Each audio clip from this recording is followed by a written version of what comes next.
పెళ్ళైనా పండగైనా వేడుక ఏదైనా పట్టు చీరల ప్రత్యేక వేదిక వారాహి సిల్క్స్. షూర్గా మేము షో అనేది మిస్ అవుతాము. Posting everyday chit chat 247 show, మళ్ళీ 10 o'clock షో. షూర్గా బిగ్ బాస్ అనేది మిస్ అవుతాము.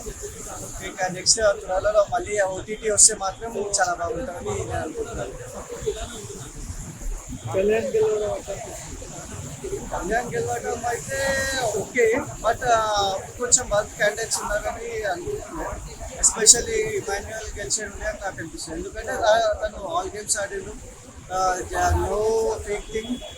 ఐ మీన్ వాళ్ళ సంజనాతో బాండ్ అయితే పర్ఫెక్ట్ ఉండే. టాస్క్ చూస్తే మాత్రం పర్ఫెక్ట్ అన్ని గేమ్స్ 99.5 తనే విన్ అయ్యాడు.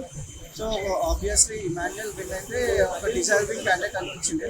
ఎందుకంటే మనం ఇన్ని సీజన్ చూసాము, ఒక కమిడియన్ అనేది సీజన్గా విన్ అవుతారని ఈ ఇయర్ అయితే కాషర్ ఎక్స్పెక్ట్ చేసిన అందరూ, కానీ ఈ ఇయర్ కూడా కాలేదు. అదొక డిసప్పాయింట్మెంట్ థింగ్.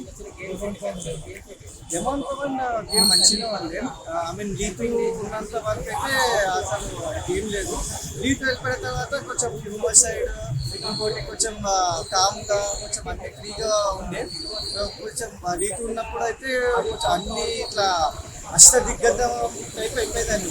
లేకపోతే మంచిగా ఉన్నారు. ఓవరాల్గా బిగ్ బాస్ తీసేది చాలా బాగుంది. మిస్ అయింది. కొంచెం ఇమాన్యుయల్ విన్ అయితే చాలా బాగా అనిపిస్తుంది.